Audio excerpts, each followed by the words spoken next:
Βιομέ είναι ένα εργοστάσιο που εγκαταλείφθηκε από τους πρώην εργοδότες του με απλήρωτους εργαζόμενους. Αυτό έγινε το καλοκαίρι του 2011. Οι εργαζόμενοι παρέμειναν μες στο εργοστάσιο, καταρχήν για λόγους περιφρούρησης των μηχανημάτων και κατά δεύτερον σαν μορφή αγώνα για τη διεκδίκηση των δουλευμένων και αυτά που τους χρωστούσαν οι προηγούμενοι εργοδότες. Και από το 2013 ξεκίνησαν να το λειτουργούν με αυτοδιαχείριση. Δηλαδή χωρίς αφεντικά προφανώς πλέον δεν υπήρχαν έτσι κι αλλιώς, αλλά και χωρίς διευθυντές, χωρίς ιεραρχία, με όλες τις αποφάσεις να παίρνονται από τη Γενική του Συνέλευση και με προσανατολισμό να παράγουν προϊόντα τα οποία να καλύπτουν κάποιες κοινωνικές ανάγκες, να είναι φιλικά προς το περιβάλλον και να μπορούν να τους προσφέρουν μια αξιοπρεπή διαβίωση και όχι επιδιώκοντας κάποια κερδοφορία ή κάποια συσσόρευση κερδών. Αυτή ήταν η πορεία της Βιομέ. Το Φεβρουάριο κλείνουμε 3 χρόνια πια αυτοδιαχείρισης, λειτουργίας του εργοστασίου δηλαδή υπό τη διεύθυνση των εργαζομένων και προχωράμε. Η μορφή που έχουμε είναι κινσέπ εξ ανάγκης για να μπορέσουμε να λειτουργήσουμε μέσα στα πλαίσια, τα νομικά πλαίσια που υπάρχουν. Και φυσικά σήμερα έχουμε καταφέρει να είμαστε 22 εργαζόμενοι που είναι ελεύθερο να συμμετέχει, δεν είναι υποχρεωτικό, αλλά καταφέρνουμε μέσα από όποιος συμμετέχει να έχει μια αλληλέγγυη αμοιβή για να μπορεί να επιβιώνει. Φυσικά η αλληλεγγύη είναι αυτό που στήριξε και στηρίζει τη Βιομέ μέχρι σήμερα. Αν δεν υπήρχε αλληλεγγύη δεν θα υπήρχε εμείς. Αυτή είναι αλήθεια. Η πρώην Βιομέ παρήγαγε δομικά υλικά. Ωστόσο, εμείς όταν αποφασίσαμε να κάνουμε την αυτοδιαχείριση, συμβουλευτήκαμε όλο τον αλληλέγγυο κόσμο που είχε συγκεντρωθεί γύρω από την προσπάθειά μας όλο το προηγούμενο διάστημα και γύρω από τον αγώνα μας. Και εκεί μπήκαν διάφορες προτάσεις μαζί και ο κοινωνικός έλεγχος του εργοστασίου. Σε αυτές τις προτάσεις μέσα είναι τα προϊόντα που παράγουμε σήμερα, είναι φυσικά προϊόντα με φυσικές πρώτες ύλες, βιοδιασπόμενα 100% στο περιβάλλον. Χρησιμοποιούν κατά βάση αγνό σαπούνι από ελαιόλαδο και καθόλου χημικές ουσίες, ώστε να είναι φιλικά προς το περιβάλλον και πριν από όλα φυσικά φιλικά προς τον άνθρωπο. Και φυσικά προσιτό στη λαϊκή οικογένεια. Γιατί έχουμε και αυτό το πρόβλημα από την άλλη μεριά, ότι έχουν βγει αρκετά προϊόντα που είναι φιλικά προς το περιβάλλον, αν είναι απογορευτικό για τη τσέπη της λαϊκής οικογένειας. Εμείς χρησιμοποιούμε έναν άλλον όρο, τον όρο συνεργατική και αλληλέγγυα οικονομία, θέλοντας να τονίσουμε περισσότερο αυτά τα δύο στοιχεία, δηλαδή το στοιχείο του συνεργατισμού και το στοιχείο της αλληλεγγύης. Αυτό που έτσι και συνθηματικά κατά κάποιο τρόπο συμπυκνώνει τη λογική μας είναι ότι θεωρούμε τα εργοστάσια και γενικά οι χώροι παραγωγής θα πρέπει να περάσουν στα χέρια των ίδιων των εργαζομένων, διότι αυτή είναι η πραγματική παραγωγή του πλούτου και όχι μόνο του υλικού πλούτου, αλλά και των ιδεών και του σχεδιασμού και συνολικά ό,τι κινεί την οικονομία. Και επίσης ότι η παραγωγή θα πρέπει να περάσει στα χέρια της κοινωνίας. Γι' αυτό λέμε τα εργοστάσια στους εργάτες, η παραγωγή στην κοινωνία. Ο αγώνας Βιομέ δεν είναι μόνο αλληλεγγύη οικονομία. Θα προτιμούσαμε σε αυτό το πακέτο να πει και το συνεργατική οικονομία, γιατί ακριβώς εκεί εστιάζουμε εμείς το δικό μας εγχείρημα. Φυσικά η διακίνησή μας είναι 100% μέσα από το αλληλέγγυο εμπόριο, χωρίς μεσάζοντες, άμεσα προς τους καταναλωτές και μιλάμε για διακίνηση, όχι για πώληση. Μιλάμε με τέτοιους όρους διαφορετικούς και φυσικά για το πώς μπορούν να αλλάξουν οι σχέσεις αυτές ανάμεσα σε αυτόν που βγάλει το προϊόν και σε αυτόν που το δέχεται. Και φυσικά αυτός που το δέχεται πόσο κάνει έλεγχο σε όλη τη διαδικασία της παραγωγής, πόσο προτείνει για το τι έχει ανάγκη για να αρχίσει να παράγεται και όλα αυτά βγαίνουν μέσα. Η Λεκαντόνα είναι ένα συνεργατικό εγχείρημα. Ξεκινήσαμε πριν 4,5 χρόνια περίπου. Είμαστε ένα παντοπωλείο καφέ. Έχουμε προϊόντα αλληλέγγυου εμπορίου από την Ελλάδα και από ολόκληρο τον κόσμο. Και στόχος είναι να στηρίξουμε μικρούς παραγωγούς και συνεταιρισμούς. Και έχουμε τη χαρά να φιλοξενούμε στο χώρο μας τα προϊόντα της Βιομέ. Είναι το λιγότερο που μπορούμε να κάνουμε για να εκφράσουμε την αλληλεγγύη μας στον αγώνα τους. Έναν αγώνα για εργασία, ζωή και αξιοπρέπεια. Μάθαμε για τον αγώνα τους από τότε που ξεκίνησε από το Φεβρουάριο του 2013 και αποφασίσαμε να συμβάλλουμε με αυτό το μικρό έστω τρόπο στον αγώνα τους, που είναι ουσιαστικά μια πολιτική πράξη. Δεν πρόκειται δηλαδή απλά για ένα εργοστάσιο, είναι ένας αγώνας κοινωνικός.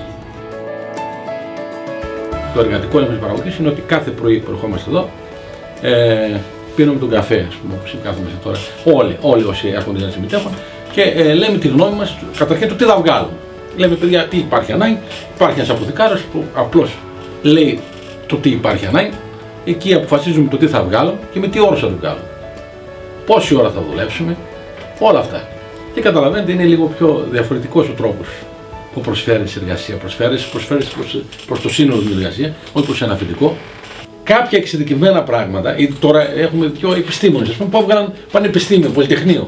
Δεν μπορούμε να αντικαταστήσουμε εμείς τους επιστήμονες, αλλά οι επιστήμονες όταν τελειώνουν έρχονται στην παραγωγή κανονικά και με τη θέλησή τους έρχονται. Δηλαδή το έχουν δηλώσει προτού μπουν ότι θέλουμε να συμμετέχουμε με αυτούς τους όρους. Είμαστε ο Βαγγέλης και ο Ανδρέας, χημική μηχανική και οι δύο. Από τα τέλη του Νοέμβρη δεχτήκαμε και εμείς το εγχείρημα της Βιομέ για να προσπαθήσουμε να βοηθήσουμε με τις γνώσεις που έχουμε, έτσι ώστε να βελτιωθούν τα ήδη υπάρχοντα προϊόντα αλλά και να παραχθούν και καινούργια. Από την πρώτη μέρα που μπήκαμε στην συνεταιριστική αυτή επιχείρηση, έχουμε τις ίδιες υποχρεώσεις και τα ίδια δικαιώματα με τους υπόλοιπους εργαζόμενους και γενικά εδώ πέρα λειτουργούμε με καθεστώς πλήρους ισότητας μεταξύ όλων των συναδέλφων. Η Βιομέ σχεδιάζει καθαριστικά για το σπίτι και πιο φθηνά καθαριστικά, καθώς και σαπούνια και πρώτες ύλες για καθαριστικά. Το δύσκολο είναι ότι για να είναι αυτά τα προϊόντα προσιτά και να βελτιστοποιηθούν έτσι ώστε να έχουν καλύτερες απορριμματικές και καθαριστικές ιδιότητες, είναι ένα αρκετά δύσκολο εγχείρημα από πλευράς οικονομικού σχεδιασμού. Το πώς θα καταφέρουμε και να συνδυάσουμε τον οικολογικό χαρακτήρα και βιολογικό χαρακτήρα των προϊόντων μας, σε συνδυασμό με το να έχουμε μια προσιτή τιμή σε όλους. Τον τελευταίο χρόνο ειδικά υπήρξαν πάρα πολλές εξαγωγές εδώ πέρα στη Βιομέ, κυρίως σε Γερμανία, Βέλγιο, Γαλλία, αλλά και σε πολλές άλλες χώρες της Ευρώπης. Απλά σε αυτές που ανέφερε τις τρεις προηγουμένως είναι που υπάρχουν και μόνιμοι αγοραστές των προϊόντων. Η κοινωνία ήταν εξ αρχής στο εγχείρημα, τόσο μέσω των αλληλέγγυων που έπαιξαν καθοριστικό ρόλο σε όλη τη διαδικασία της αυτοδιαχείρισης, όσο και όσον αφορά τις επιλογές που κάνουμε, όπως έχουμε κάνει πρόσφατα, με την παραχώρηση, για παράδειγμα, ενός μέρους του εργοστασίου για τη συγκέντρωση ειδών πρώτης ανάγκης για τους μετανάστες στην Ιδωμένη. Ό,τι βλέπετε τα φέρνει ο κόσμος. Έχουμε και το εξωτερικό πολλά πράγματα από αυτά, τα οποία τα κρατάμε εμείς εδώ, έρχονται με αυτοκίνητα και φορτηγά και τα πηγαίνουν ή στην Ιδωμένη ή στη Λέσβο, αναλόγως που χρειάζεται αυτή τη στιγμή ο κόσμος, ρούχα, γάλατα, φαγητά και πολλά άλλα. Ας πούμε και ρουχισμό προβατών και κουβέρτες και αυτά, γιατί ο κόσμος αυτή τη στιγμή έχει ανάγκη. Θα ήθελα επίσης να προσθέσω ότι για μας είναι πολύ σημαντικό ότι δεν είναι ένα απλό εργοστάσιο, είναι και ένας κοινωνικός χώρος. Για παράδειγμα, αυτό που ξεκινούν τώρα με το κοινωνικό ιατρείο, το εργατικό ιατρείο, μέσα στο χώρο της Βιομέ, σε συνεργασία με το κοινωνικό ιατρείο Αλληλεγγύης της Θεσσαλονίκης, αποδεικνύει ότι ο αγώνας τους μας αφορά όλους. Φυσικά ξεκινήσαμε όντας μέλη του κοινωνικού ιατρείου της Αλληλεγγύης της Θεσσαλονίκης. Ταυτόχρονα όμως αυτά τα 4 χρόνια ζωής, η κοινότητα της υγείας που σχηματίστηκε στο κοινωνικό ιατρείο άρχισε να προβληματίζεται και για διάφορα άλλα πράγματα. Μέσα λοιπόν από αυτούς τους προβληματισμούς και μέσα από την αναζήτηση της σύνδεσης με διάφορα κινήματα και κοινωνικές συλλογικότητες στην πόλη μας, προέκυψε και αυτό εδώ το καινούριο ιατρείο, το οποίο φιλοξενείται στη Βιομέ. Για τη δημιουργία αυτής εδώ της δομής είναι η συνεργασία δύο μεγάλων εγχειρημάτων της πόλης, που είναι ανεξάρτητα, αυτοδύναμα, δεν χρηματοδοτούνται από πουθενά. Αυτό εδώ είναι μια πρωτοβάθμια δομή που αφορά την περιοχή που είμαστε εδώ. Αυτή η περιοχή ονομάζεται Πατριαρχικό Πηλέας. Αυτό όλο λοιπόν εδώ πέρα το κομμάτι που έχει εργαζόμενους που είναι ανασφάλιστοι, είναι ανασφαλισμένοι, οι ασφαλισμένοι ή δουλεύουν με οποιοδήποτε τρόπο, οι εργαζόμενοι δηλαδή της περιοχής και οι μόνιμοι κάτοικοι της περιοχής θα μπορούν να παρακολουθούνται από το εργατικό ιατρείο. Εγώ θα έβαζα μία λέξη, αν ήθελα να κρατήσω μία λέξη από αυτό που προσπαθούμε να κάνουμε, θα ήταν η λέξη σύνδεση, συνδέσεις δηλαδή. Σύνδεση μεταξύ βιομέ και κοινωνικού ιατρείου, σύνδεση μεταξύ των ειδικοτήτων, των διαφορετικών ειδικοτήτων, σύνδεση ιδεών, σύνδεση του σωματικού, οργανικού, σωματικού, ψυχικού, κοινωνικού, σύνδεση με την περιοχή. Αυτό ας πούμε θα έβαζα σαν. Αν επέλεγα μία λέξη, θα επέλεγα αυτή. Για την λεγόμενη τέλος πάντων κοινωνική και αλληλέγγυα οικονομία, έτσι όπως επιχειρείται μάλλον να θεσμοθετηθεί και να τυποποιηθεί από το κράτος και από την Ευρωπαϊκή Ένωση. Αυτή τη στιγμή δεν υπάρχει κάποιο ιδιαίτερο στην Ελλάδα νομικό πλαίσιο, πέραν από το νόμο για τις ΚΙΝΣΕΠ, κοινωνικές συνεταιριστικές επιχειρήσεις. Από ό,τι ξέρουμε και από ό,τι μας έχει πληροφορήσει το Υπουργείο Εργασίας, αυτή τη στιγμή γίνεται μια προετοιμασία ενός νέου νομικού πλαισίου για την κοινωνική οικονομία και μέσα σε αυτό και μια ειδικότερη αντιμετώπιση των ζητημάτων που έχουν να κάνουν με τα κλειστά εργοστάσια, τα χρεοκοπημένα εργοστάσια, τα παρατημένα εργοστάσια και ούτω καθεξής.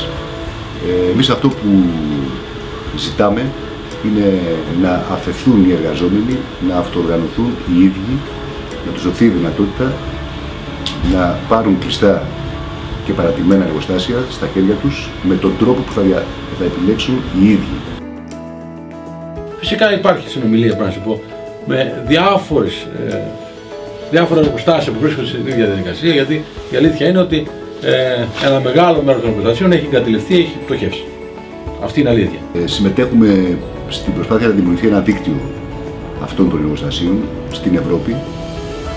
Ήδη συμμετείχαμε πέρυσι στο πρώτο συνέδριο κατηλημένων εργοστασίων της Ευρώπης που έγινε στη Γαλλία, σε ένα αντίστοιχο με τη Βιομέ εργοστάσιο, κατηλημένο γι' αυτό, τη Φραλίπ, η οποία λειτουργεί με αυτοδιαχείριση.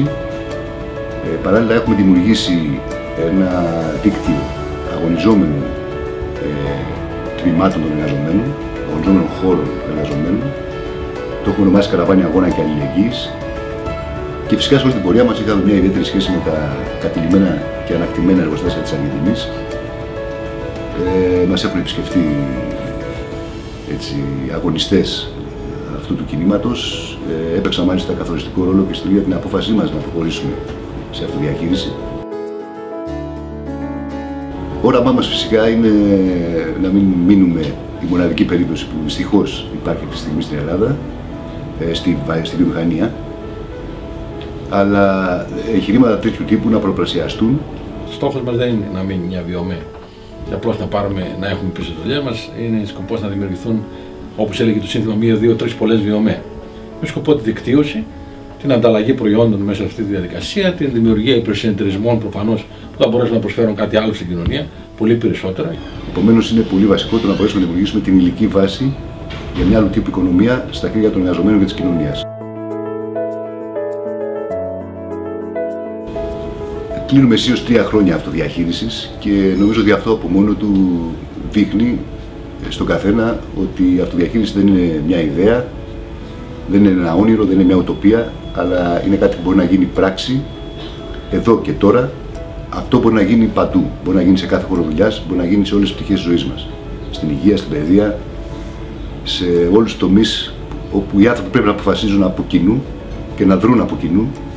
Θεωρούμε εδώ στη Λακανδόνα ότι ο αγώνας των εργαζομένων στη Βιομέ είναι μια απάντηση στην οικονομική κρίση, στην ανεργία και στην εργασιακή εκμετάλλευση. Φυσικά δεν πρόκειται για μια εύκολη λειτουργία και απόφαση.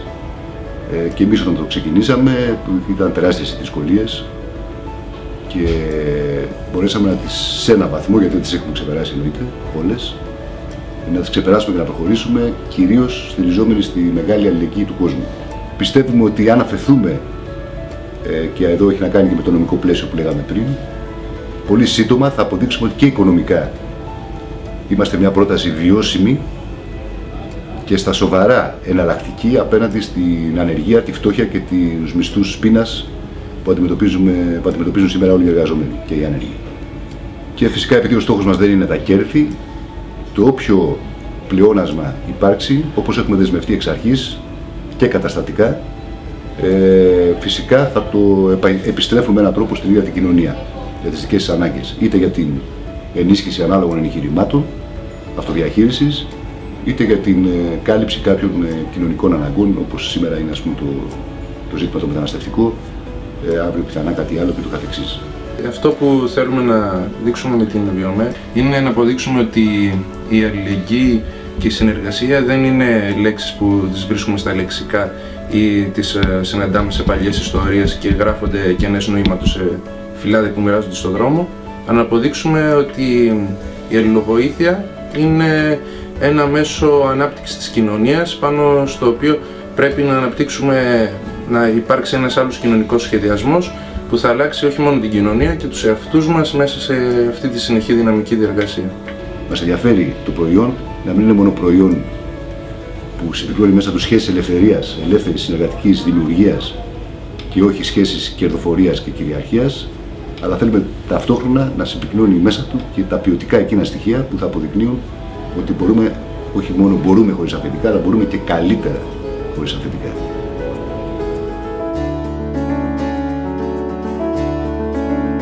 Όποιος αγωνίζεται μπορεί να χάσει ή να κερδίσει. Όποιος δεν αγωνίζεται έχει ήδη χάσει.